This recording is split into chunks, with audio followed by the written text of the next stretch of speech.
Selamat datang di teori basis data lanjut tentang basis data terdistribusi oleh saya Fride Erigo Firdausamaki, NRP 21031-21039 dengan dosen pembimbing Tengga Asmara Eskom OCA.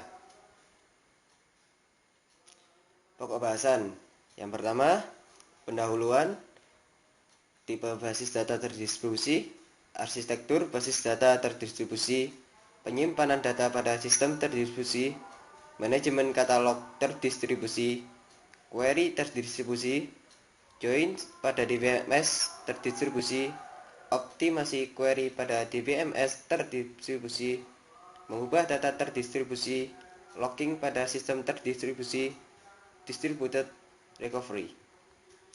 Tujuan belajar: memahami perbedaan DBMS terdistribusi dan DBMS terpusat.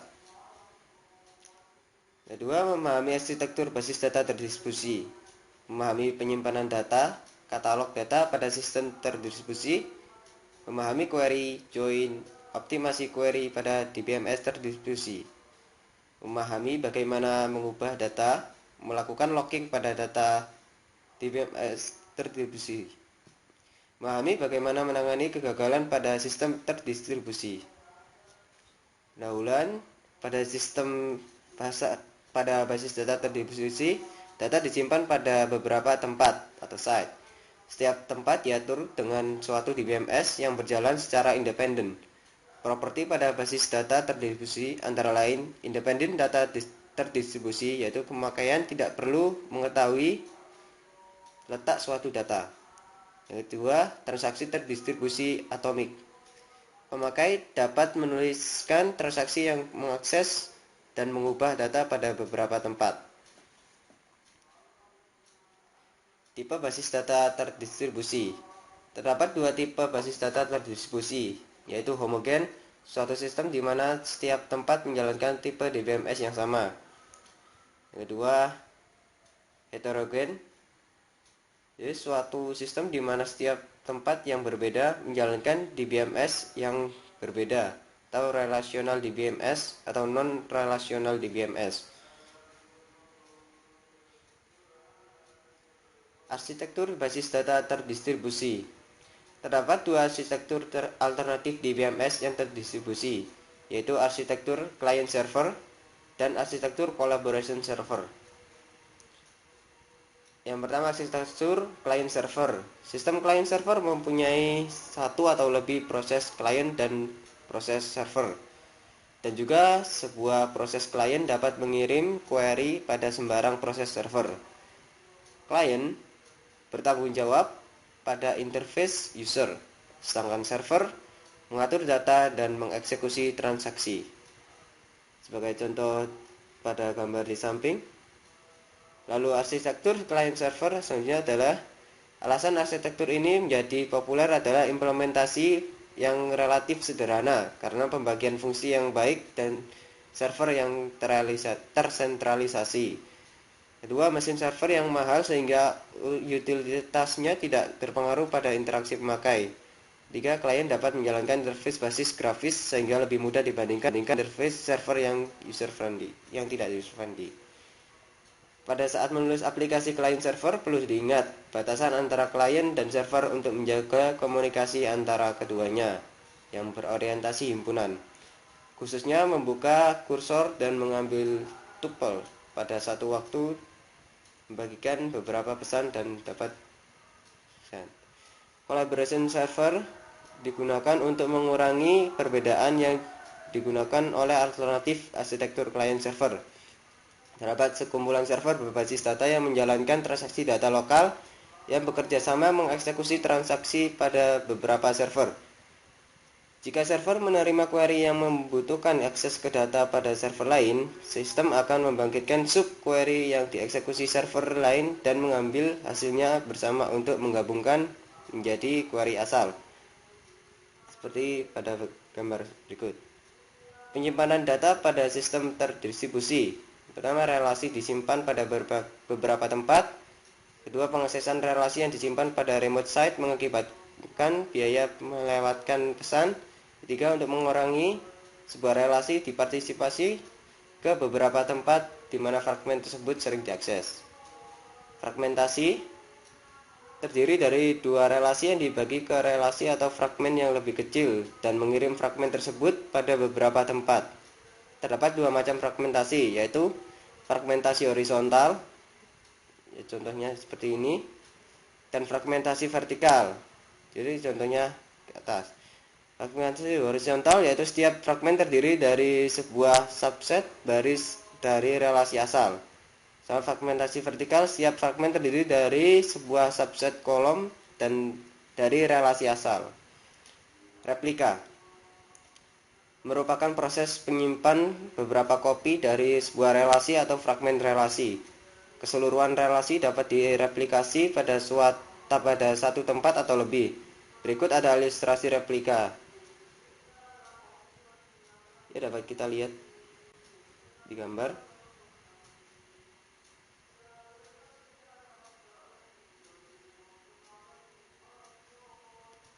Motivasi untuk replika. 1. Meningkatkan ketersediaan data. Jika sebuah tempat yang berisi replika melambat, kita dapat menemukan data yang sama pada tempat lain. 2. Jika kopi lokal dari relasi yang di remote tersedia, maka tidak terpengaruh saluran komunikasi yang gagal. Yang ketiga, evaluasi query yang lebih cepat karena dapat menggunakan kopi lokal dari relasi yang masuk ke remote. Manajemen katalog terdistribusi. Menyimpan data terdistribusi pada beberapa tempat dapat menjadi sangat kompleks dengan nama yang berbeda. Menyimpan data bagaimana relasi difragmentasi dan replikasi, bagaimana fragmen relasi didistribusikan ke beberapa tempat dan disimpan. Query terdistribusi, fragmentasi horizontal, tuple dengan rating kurang dari 5 pada Shanghai lebih besar sama dengan 5 pada Tokyo, maka harus dihitung sum dan count pada kedua tempat. Fragmentasi vertikal, SID dan rating pada Shanghai, sname dan age pada Tokyo. Replika, Sailor dikopikan ke dua tempat. Join pada DBMS terdistribusi, contohnya London menyimpan 500 halaman Sailor dan Paris mempunyai 1000 halaman Reservoir.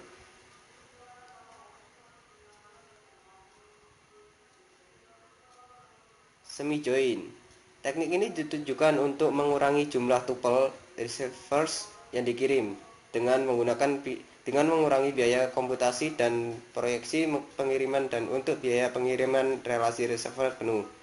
Idenya terdiri dari langkah backroad. Di London, proyeksikan Sailors ke kolom join dan kirimkan ke Paris. Di Paris, lakukan join pada proyeksi Sailors dengan receivers. Hasil join tersebut reduksi dan receivers dengan Sailor.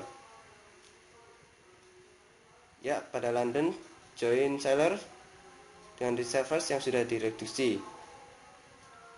Optimasi query pada DBMS terdistribusi. Untuk optimasi query pada sistem terdistribusi menggunakan pendekatan biaya. Perbedaan optimasi query pada sistem terdistribusi dan sistem tersentralisasi yaitu: 1. Biaya komunikasi harus dipertimbangkan. 2. Otonomi tempat lokal harus diperhatikan. 3. Menggunakan metode join terdistribusi yang baru. Mengubah data terdistribusi. Replika transaksi dapat dilakukan dengan cara synchronous replication. Semua kopi relasi yang dimodifikasi harus diubah sebelum dimodifikasi. Transaksi commit distribusi data dibuat transparan ke pemakai. Lalu asynchronous replication. Pertama, kopi dari semua relasi yang dimodifikasi hanya diubah secara periodik. Kopi yang berbeda akan keluar dari sinkronisasi. User harus pada distribusi data. Produk saat ini mengikuti pendekatan ini. Synchronous replication. Dua teknik untuk menjamin transaksi terlihat nilai yang sama dengan kopi. 1. Voting. Transaksi harus menulis mayoritas kopi untuk memodifikasi sebuah objek. Harus membaca cukup kopi untuk meyakinkan bahwa terlihat setidaknya pada satu kopi saat itu. Teknik ini biasanya tidak efektif karena pembacaan adalah yang biasa. 2. Read any write all. Penulisan lebih lambat dan pembacaan lebih cepat daripada teknik voting. Teknik ini banyak digunakan pada synchronous replication. Synchronous replication. Pemilihan teknik synchronous replication akan menentukan tempat mana yang terkunci untuk setting. Biaya pada synchronous replication adalah sebagai berikut. 1. Sebelum transaksi yang diubah commit, harus dilihat penguncian pada semua copy yang dimodifikasi. 2. Kirimkan perintah lock ke remote site dan sementara menunggu respon pegang kunci yang lain. 3. Jika tempat atau saluran gagal, transaksi tidak dapat commit sampai transaksi kembali. 4. Meskipun tidak terjadi kegagalan, commit harus mengikuti commit protokol dengan beberapa pesan yang mahal. 5. Karena itu alternatif, teknik asynchronous replication banyak digunakan. Asynchronous replication. Asynchronous replication mengizinkan memodifikasi transaksi komik sebelum semua kopi diubah. Pemakai harus waspada kopi yang keluar dari sinkronisasi untuk suatu periode waktu yang pendek. Teknik asynchronous replication menggunakan dua pendekatan, yaitu primary site dan peer-to-peer replication. Perbedaannya terletak pada berapa banyak kopi yang dapat diubah atau copy master. Next, peer-to-peer replication. Lebih dari satu kopi dari suatu objek dapat menjadi sebuah master. Perubahan ke copy master harus dipropaganda ke copy lain dengan cara yang berlainan. Jika dua copy master diubah dan terjadi suatu konflik harus dipecahkan. Teknik ini bagus digunakan jika konflik tidak terjadi. Misalnya, setiap tempat master memiliki fragmen disjoin, dan yang memiliki hak pengubahan dimiliki oleh satu master pada satu waktu. Primary site replication. Tepat satu kopi dari suatu relasi digunakan sebagai primary copy atau master copy. Replika pada tempat lain tidak langsung diubah. Primary copy dipublikasikan. Tempat lain menjalankan fragmen ke relasi ini. Terdapat beberapa kopi sekunder. Isu utama adalah bagaimana pengubahan primary copy dapat dipropaganda ke kopi sekunder. Hal ini dapat dilakukan dengan dua langkah. Langkah pertama, ambil pengubahan yang dibuat dengan transaksi commit. Langkah kedua, aplikasikan pengubahan tersebut. Implementasi primary site pada asynchronous replication. Isu utama dalam mengimplementasi primary site replication adalah menentukan berapa banyak perubahan ke primary copy dipropaganda ke copy sekunder. Perubahan biasanya dipropaganda dalam dua hal, yaitu capture dan apply. Perubahan dibuat dengan transaksi commit ke primary copy yang diidentifikasi selama langkah capture dan dipropaganda ke copy sekunder selama langkah apply. Mengimplementasi langkah capture. Langkah capture diimplementasi dengan satu dari dua pendekatan, yaitu log-based capture dan procedural capture. Pertama, long-based capture. Log menyimpan recovery digunakan untuk membangkitkan change data table atau CDT. Jika hal ini dikerjakan ketika log terakhir ditulis ke disk, harus menghapus perubahan ke subsequent yang dihentikan transaksi. 2. Procedural capture, suatu prosedur yang secara otomatis dibangkitkan atau trigger mengerjakan capture. Implementasi capture dengan log-based capture lebih baik karena lebih mudah, lebih murah dan lebih cepat, tapi harus memahami detail. Mengimplementasi langkah apply. Proses apply pada tempat sekunder secara periodik mengakibatkan perubahan ke tabel CDT dari primary site dan mengubah copy. Periode didefinisikan oleh timer atau pemakai aplikasi. Replika dapat dipandang lebih dari relasi yang dimodifikasi. Jika hal ini terjadi, replika terdiri dari pengubahan pandangan material yang naik sebagai perubahan relasi. Long-based capture ditambah apply yang terus-menerus akan meminimalkan delay pada propaganda perubahan. Procedural capture ditambah application-driven apply merupakan cara yang fleksibel untuk perubahan proses. Locking pada sistem terdistribusi. Untuk menangani penguncian objek pada beberapa tempat digunakan cara 1. Sentralisasi. Satu tempat melakukan semua penguncian dan membuka kunci untuk semua objek. 2. Primary copy. Semua penguncian untuk suatu objek dikerjakan pada tempat primary copy dan objek tersebut. Untuk pembacaan membutuhkan akses ke tempat terkunci sebagai tempat di mana objek disimpan. 3. Terdistribusi penuh. Penguncian untuk suatu kopi dilakukan pada tempat di mana kopi disimpan. Hal ini mengunci semua tempat pada saat menulis objek. Distributed Deadlock Detection. Setiap tempat menangani local wait for grep. Deadlock global akan terjadi jika local grep tidak membentuk siklus seperti dapat dilihat pada gambar 76 yang menunjukkan terjadi deadlock global. Dapat kita perhatikan pada gambar. Untuk mendeteksi deadlock digunakan 3 solusi, yaitu sentralisasi, itu mengirim semua local grep ke satu tempat. Yang kedua, hierarki, yaitu mengorganisasi tempat ke dalam suatu hierarki dan mengirim local grep ke parent dan hierarki.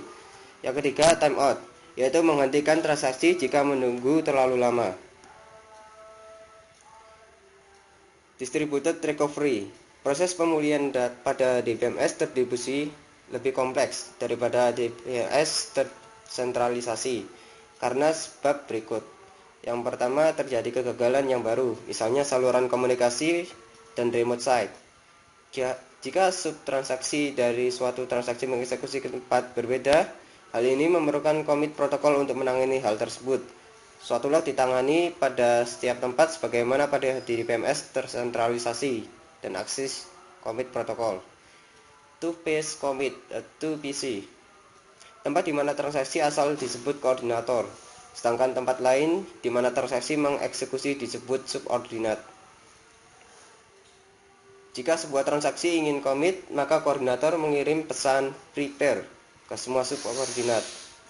Subordinat memaksa penulis rekaman log abort atau prepare dan mengirim suatu pesan no or yes ke koordinator. Jika koordinator menerima pesan yes, maka koordinator memaksa menulis suatu rekaman log commit dan mengirim pesan commit ke semua subordinat.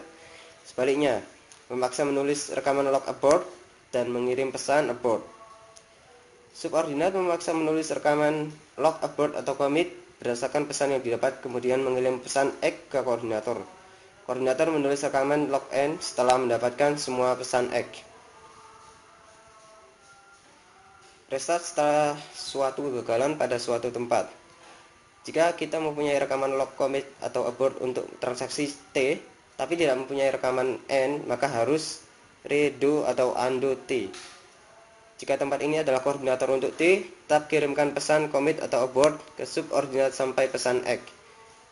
Jika kita menyiapkan rekaman log transaksi T, tetapi tidak commit atau abort, tempat ini adalah subordinat untuk T. Subordinat terus menghubungi koordinator untuk menemukan status T, kemudian menulis rekaman log commit atau abort, redo atau undo T, dan menulis rekaman log N. Jika kita tidak menyediakan rekaman log untuk T, secara sepihak akan abort dan undo T. Tempat ini kemungkinan koordinator. Jika ya, subordinat. Jika koordinat untuk transaksi gagal, subordinat yang memilih yes tidak dapat memutuskan apakah commit atau abort T sampai koordinator pulih. Pada saat itu, T akan diblok. Meskipun jika semua subordinat yang saling mengetahui, maka transaksi akan diblok sampai satu subkoordinat dalam no. Jika suatu remote site tidak merespon selama komen protokol atau transaksi T, baik secara jika tempat tersebut adalah koordinator T, maka abort. Jika tersebut adalah subordinat yang tidak memilih yes, maka harus abort. Jika tempat tersebut adalah subordinat dan memilih yes, maka akan diblok sampai koordinator merespon. Pesan X digunakan untuk menyampaikan koordinator bahwa koordinat dapat melupakan suatu transaksi sampai koordinator menerima suatu X. Koordinator harus menyimpan T pada tabel transaksi. Jika koordinator gagal setelah mengirim pesan, tapi sebelum menulis rekaman commit atau abort, jika koordinator kembali maka akan abort transaksi. Jika subtransaksi tidak diubah, status commit atau abort tidak relevan. Latihan soal. Nomor 1. Apa keuntungan DBMS terdistribusi dibandingkan dengan DBMS tersentralisasi? Jawab. Pada basis data terdistribusi, data disimpan pada beberapa lokasi dengan tujuan untuk membuat distribusi yang transparan.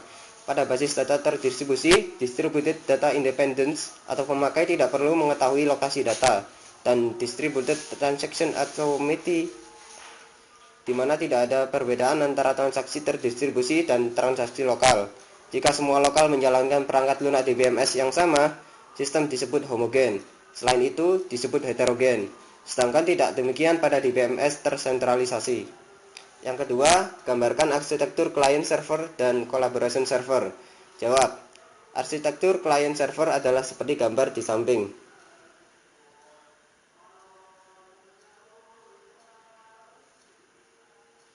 Dan arsitektur collaboration server sebagaimana gambar di samping ini.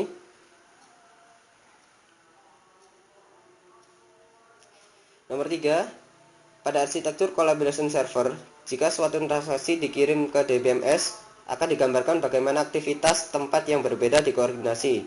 Secara khusus, gambarkan aturan manajer transaksi pada tempat berbeda, konsep atomik transaksi terdistribusi. Jawab. Berikut ini adalah gambar dari pertanyaan.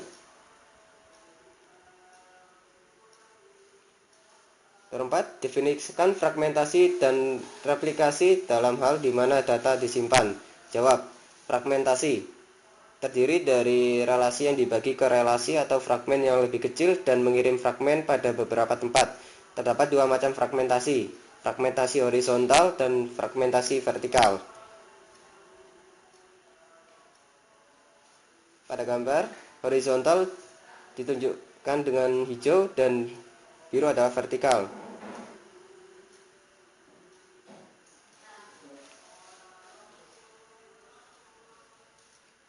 Replikasi berarti bahwa kita menyimpan beberapa kopi sebuah relasi atau fragmen relasi. Keseluruhan relasi dapat direplikasi pada satu atau lebih tempat. Sebagai contoh, jika relasi R difragmentasi ke R1, R2, dan R3, kemungkinan terdapat hanya satu kopi R1, di mana R2 adalah replikasi pada dua tempat lainnya, dan R3 replikasi pada semua tempat. 5. Apakah perbedaan antara replikasi sinkronus dan asinkronus? Jawab. Synchronous replication adalah semua kopi dari relasi yang dimodifikasi atau fragmen harus diubah sebelum modifikasi transaksi commit. Distribusi data dibuat transparan ke pemakai. 2. Asynchronous replication yaitu kopi dari sebuah relasi yang dimodifikasi hanya diubah secara periodik. Kopi yang berbeda akan keluar dari sinkronisasi. User harus waspada pada distribusi data. Produk saat ini mengikuti pendekatan ini. 6. Definisikan distributed data independence. Distributed data independence adalah pemakai tidak perlu mengetahui. 7. Bagaimana teknik voting dan read one, write all diimplementasikan pada aplikasi sinkronus? Ya, voting, transaksi harus menulis mayoritas kopi untuk memodifikasi bahwa sebuah objek harus membaca cukup kopi untuk meyakinkan terlihat setidaknya satu dari kopi saat itu. Misalnya terdapat 10 kopi, 7 penulisan untuk perubahan, dan 4 kopi untuk pembacaan. Setiap kopi mempunyai nomor versi. Teknik ini biasanya tidak adaptif karena pembacaan adalah hal yang biasa. Read any, write all. Penulisan lebih lamban dan pembacaan lebih cepat daripada teknik voting. Teknik ini banyak digunakan pada synchronous replication.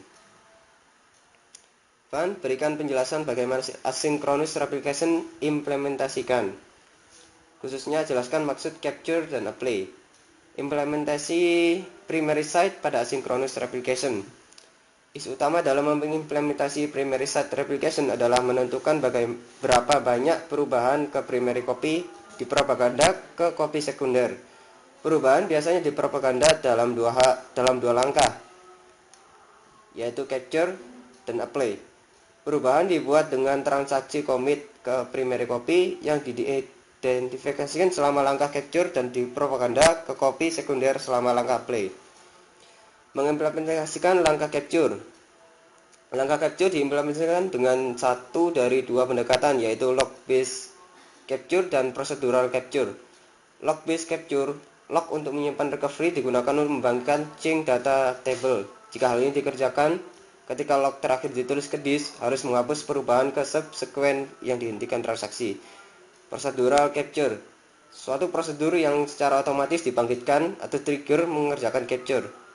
Proses apply pada tempat sekunder secara periodik mengakibatkan perubahan tabel CDT dari primary site dan mengubah copy. Periode didefinisikan dengan timer atau memakai aplikasi. Jika ini terjadi, replika terdiri dari pengubahan pandangan material yang naik sebagai perubahan relasi. 9. Apakah perbedaan antara log-based dan prosedural untuk implementasi capture?